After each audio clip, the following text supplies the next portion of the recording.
Bell drop is here, Oh, yeah. and this was online. You got 1 million views, and you're telling me to put my leg up here because it will balance? It's that easy. It's Coursing? that easy. Yeah, it's easy. Oh, just go. Oh my god, oh my god, oh my god, oh my god, oh my god, oh my god, oh my god, oh my god, we're not good. We're not good! We are good! We're good. No one panic! This is the life. I'm not right here. panicking! This is the life. Ah! On a couch on the line. I'm crying! Beautiful Seattle. This is so Seattle right now! Yeah, That was so fun! Yeah. Ah, Killed it. Good job. I'm crying! He's gonna go. That was so fun. I don't know how we didn't bottom out.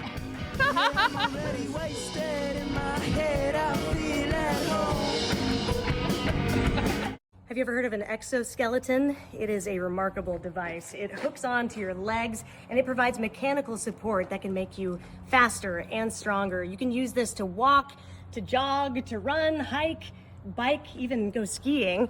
Now I want to show you how this works. Look here. Seattle Mountain Rescue is using it to rescue people in the Seattle area. I'm not trained, so the best I can do is walk Ruffles. Come on, Ruffles. Come on. This is crazy. Can you go as fast? A federal lawsuit filed on Monday accuses Tukwila-based immigration attorney Alexandra Lozano of malpractice and other allegations. Former clients are saying that Lozano, who advertises herself as the Attorney of Miracles, has been steering people to apply for VAWA. VAWA is an immigration pathway that some people can apply for if they are victims of domestic abuse. In this lawsuit, people have come forward saying that they were told to say their partners were abusive when they were not. Others have said that she used their digital signatures to sign paperwork she never explained to them.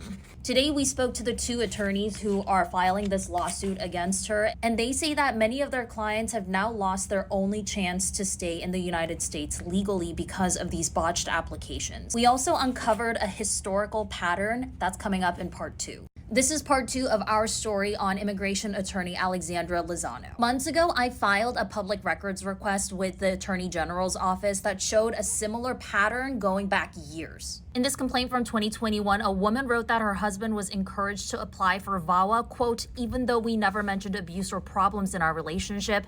This is from 2024, and it reads, the attorney told me to accuse my wife of hitting me so that it would be easier to apply for VAWA, but I told her that was not true. And this one is from 2025. Another former client complained she paid thousands of dollars and said no paperwork had been filed on her behalf. It's important to note that these are still allegations, and this is not a criminal investigation or anything of that nature. Ultimately, this lawsuit is seeking damages for the plaintiffs because each of these plaintiffs said that they paid more than $10,000 for their cases each. We're on the campus of the University of Washington, where the student body is mourning the loss of a 19-year-old student stabbed to death over the weekend. We just got some pictures through a local agency in Santa Fe, New Mexico, where Juniper Blessing went to school prior to coming to Seattle. That organization also released a statement from the family. I'll read a portion of that statement as we continue to take a look at this growing memorial on Red Square. Juniper was simply the most amazing human being we've ever known, highly intelligent, extremely talented, deeply sensitive to the needs of others. Juniper's loss not only devastates us, but diminishes the world. They added weather was a love of Juniper's since early childhood, and at the University of Washington, they intended to study atmospheric science while continuing to study voice and pursuing minors in music and philosophy. They loved Seattle and Santa Fe, where they worked as an usher during summers at the Santa Fe Opera. Perhaps most importantly, they wrote, Juniper was courageously living their life as who they were until it was cut tragically short. Blessed with many loving friends, family members, and mentors, Juniper will be deeply missed.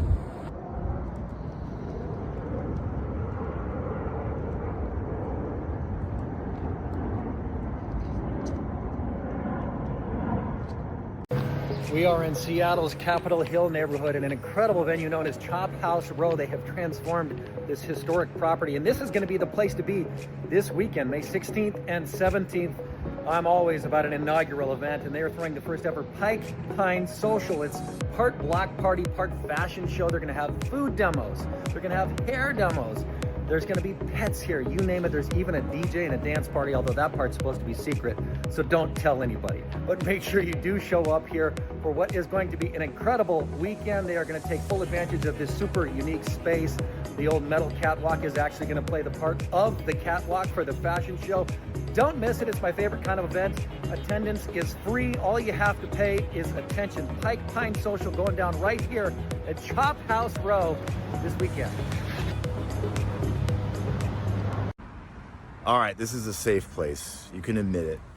Have you ever felt overwhelmed by all the yard work you have to do? Maybe you've got blackberries. Maybe you haven't been mowing your lawn. Maybe you haven't been weeding like you're supposed to. Well, the state's Department of Natural Resources says they are here to help. They've got this program called the Service Forestry Program. It's been going on for decades on the east side of the state, and homeowners there have been lined up because the state's offering free help to clear your properties, make them a little less risky for wildfires. And they just expanded it over here on the west side of the state a couple years ago, but Western Washington homeowners don't know about it. So the state's trying to get the word out about this program. They can offer free expertise. They can offer free advice. They'll send out an arborist to tell you if you need to take down a tree. So contact the state's Department of Natural Resources if you are feeling like you could use some help in your backyard. They may not give you the physical help, but they do sometimes.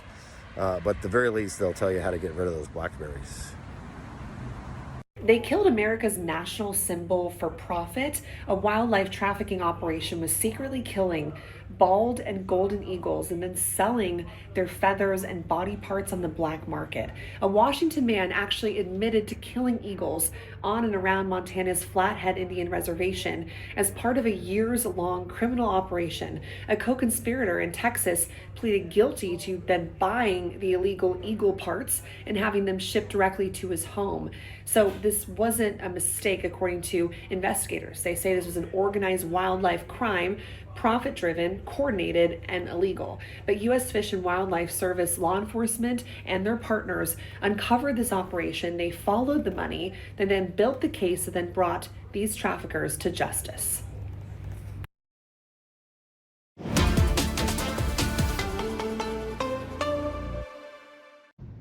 The UW student who was killed at an off-campus housing complex on Sunday night was stabbed 40 times. Some of the new details are coming out today as we have a suspect in custody. A man, 31 years old, walked into the Bellevue Police Department Wednesday night with his parents and his attorney and turned himself in. He was booked into the King County Jail, and Thursday afternoon, he went before a judge. A judge found probable cause for first-degree murder and set bail at $10 million. Now, prosecutors must file charges by Monday. Documents are giving some more details about the timeline in this case. It does note that there were multiple witnesses that say they saw someone matching the suspect's description on campus. The suspect himself did not say anything in court today. He was represented by an attorney, and we will be watching to see what those formal charges are when Monday comes around. This is not something you expect to see on a Washington beach. A gray whale washed up on Whidbey Island, and by our rough phone measurement, it's about 41.5 feet long. That's longer than a school bus. This is also the 19th gray whale death reported in Washington this year. Researchers haven't examined this whale yet, so they can't say exactly how it died. But when a whale this massive washes ashore, scientists look for clues, signs of trauma, entanglement, poor body condition, disease, or whether something could have happened during migration. So the question isn't about just what happened to this whale, it's what all of these deaths may be telling us about gray whales off the coast. So for now, researchers say keep your distance, don't touch it, and report any stranded marine mammal you see. This case was filed in Hawaii, but because he was arrested here in Washington, he is making his first court appearance here at the federal courthouse in Seattle. The suspect is 38-year-old Igor Miklovich Litvinchuk of Covington. He now faces 2 federal charges under the Endangered Species Act and the Marine Mammal Protection Act. Court documents say the seal, known locally as Lani, was swimming and playing with a log in shallow water when the man picked up the rock size of a coconut and hurled it directly at her head. He narrowly missed, but witnesses say the animal went motionless for more than an hour. When confronted, the man walked away without checking on the seal, telling witnesses he didn't care and was, quote, rich enough to pay any fines. Many locals say this is just another incident of tourists not respecting their home and the native wildlife. A lot of tourists think like, this is their vacation time. They don't really realize that this is our home. There are other reports of monk seals being harassed in Hawaii. This right here is a different monk seal with her pup. The animals have been endangered since 1976. If Litvinchuk is convicted, he could face up to 2 years in prison and a $70,000 fine. In Seattle, I'm Christian Balderas, King 5 News. Thank you so much for your courage, your professionalism, and the way you showed up for this community when it needed you most. Thank you so very much. Tacoma police are honoring 5 Foss High School employees who intervened in a mass stabbing last month. A 16-year-old is accused of injuring 4 students and a security guard during a fight on April 30th. That security guard, a coach, the athletic director, and another guard all received the Medal of Courage. A school nurse who treated a critically injured student was awarded the Certificate of Merit. And tonight, we talked to the guard who was hurt that day. Well, I was trained, to keep the kids safe. And like what my brother here was saying, and that's exactly what we were doing. And in the heat of things, I didn't even realize I was hurt. Now, 16-year-old Waleed Isaki has been charged as an adult in the stabbing. He pleaded not guilty and will be back in court next month.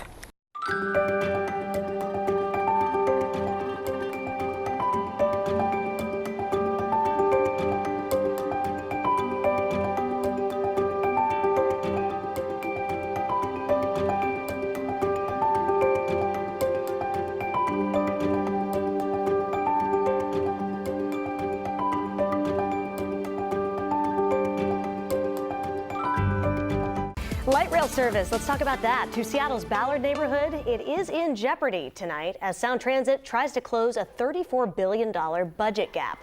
The Sound Transit Executive Committee is discussing a resolution today that states the extension is not currently funded in the agency's long-range financial plan. The Ballard extension was originally estimated to cost more than $11 billion, but it has since grown to more than $20 billion. Dozens of people weighed in on that proposal today. We want a date for Ballard, no matter how bad it is. We want to see how these tools like 75-year bonds and increasing the debt capacity can help accelerate those dates, because we think that you've studied that already. We're trying to create a path for you to build trust, but we can't make you walk it, but we're really hoping you do. Parking projects in Tacoma, Everett, and other cities could also get delayed. A final vote is expected in 2 weeks. Seattle police arrested a 15-year-old in South Seattle after he crashed a stolen car through a fence, then ran from the scene. Police found the car on 44th Avenue South last night around 7:30. The teen was still nearby and denied being in the car, but police say his cell phone was still paired to the car's Bluetooth settings. He was booked into juvenile detention.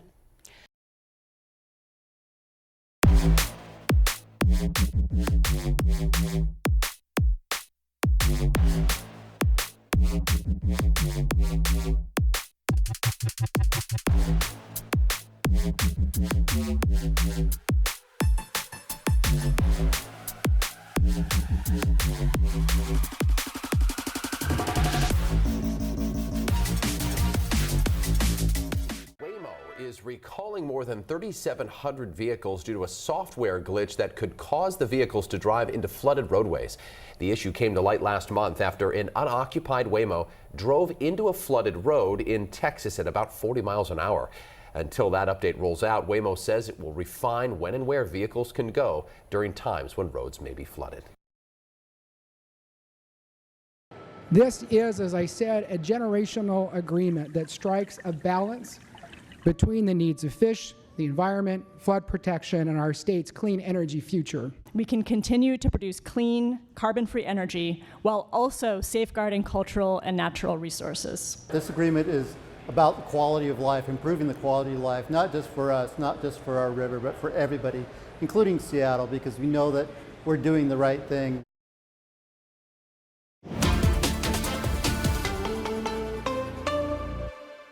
We look at that broader historical record. One of the things that's really remarkable is the connection between the amount of snowpack, the amount and duration of snowpack in the winter, and then what that means for the subsequent fire year.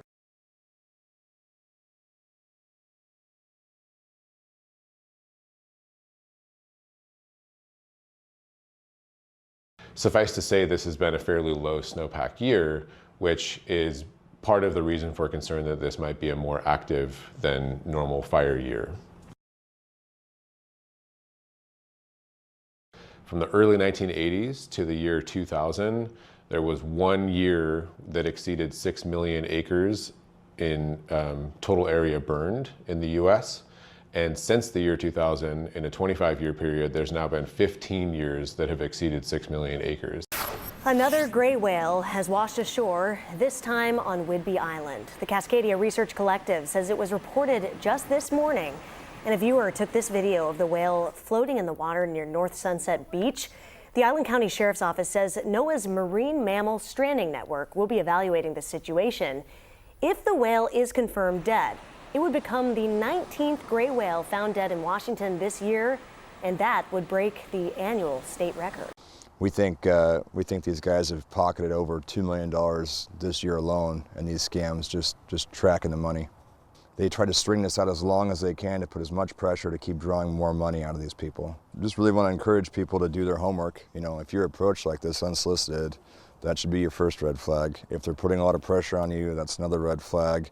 If they're asking for a bunch of money up front, like, normal contractors won't do that. And even the follow-up contractor they had encouraged them to get other quotes. These guys aren't going to do that. Well, Woodland Park Zoo's new lion cubs are getting ready to make their public debut. They're so adorable and ferocious. We got a sneak peek at Kamari and Zawadi spending time with their parents. The cubs were born on January 14th. Zoo officials say over the past week, the sister cubs have been exploring and acclimating to the outdoor home. The cubs will make their public debut sometime next week. Only going to get bigger. Well, we are learning more about the hiker who died while on a hike near Darrington. 34-year-old Alex Keene of Bothell was a pilot for Skydive Snohomish. His colleagues posted on social media that Alex was, quote, a huge part of our team, our drop zone, the aviation community here at Harvey Airfield, and our daily lives. His loss is deeply felt by everyone here. Rescue crews found Keene's body down a steep ravine near the Mount Pugh hiking trail on Tuesday after going missing on Sunday. A crime against Snohomish County ratepayers has been uncovered thanks to the efforts of an intern, a summer intern at the Snohomish County Public Utilities District. It's all laid out in this new audit just released by the state of Washington. In 2024, the intern noticed that 45 cell phones were missing from surplus inventory at the PUD. He reported that, but even afterward, more devices kept disappearing. Snohomish County PUD finally opened an investigation and put an employee, a lead support analyst, on leave. He resigned shortly thereafter. Records show he may have been selling the stolen devices on the internet. But a year later, the apparent thefts continued. 167 laptops and desktops gone. In all, the PUD could not account for 884 devices, totaling nearly $250,000 in value. Everett Police and the Snohomish County prosecutor are investigating. Snohomish County PUD, one of the largest in the United States, says it's improved security protocols, quote, but a salute goes to the summer intern of 2024 who cracked the case. Dashcam footage shows a high-speed police chase that ended with the suspect's vehicle rolling over. A Wisconsin patrol deputy stopped the vehicle initially and requested backup after discovering the suspect had a felony warrant for a stolen vehicle, according to court records. Turn the car off! The driver then fled the scene, and a high-speed chase ensued. Eventually, the suspect drove into a farm field, Take him off the road, good. Semi 1050. struck a sergeant's squad car,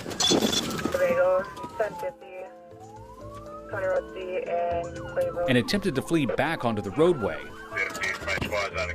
and then was struck by another police SUV and rolled over, suffering minor injuries, according to CNN affiliate WKOW.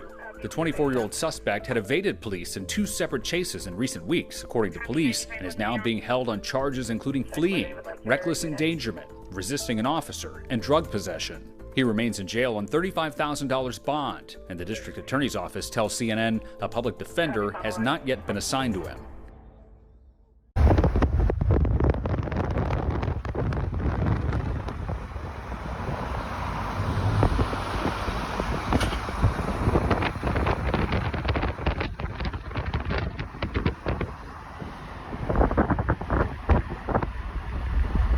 I talked to her on the phone before she left work. She was waiting for the bus.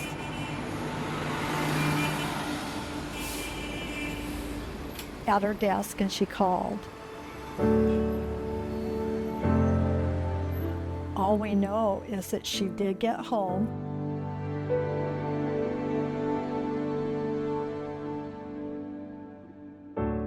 She had asked us to come over the next night. We're going to celebrate my husband's birthday, and she was anxious to see us. And that was the last thing she said. She told us what time to come over.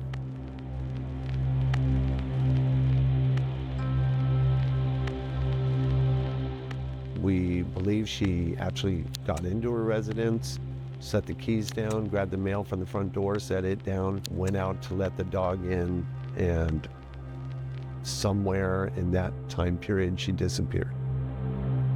We had search parties out there, and we hadn't even talked to the police yet. So it was frustrating. We had canvassed the neighborhood, talked to people that lived around there. And it was actually a nightmare.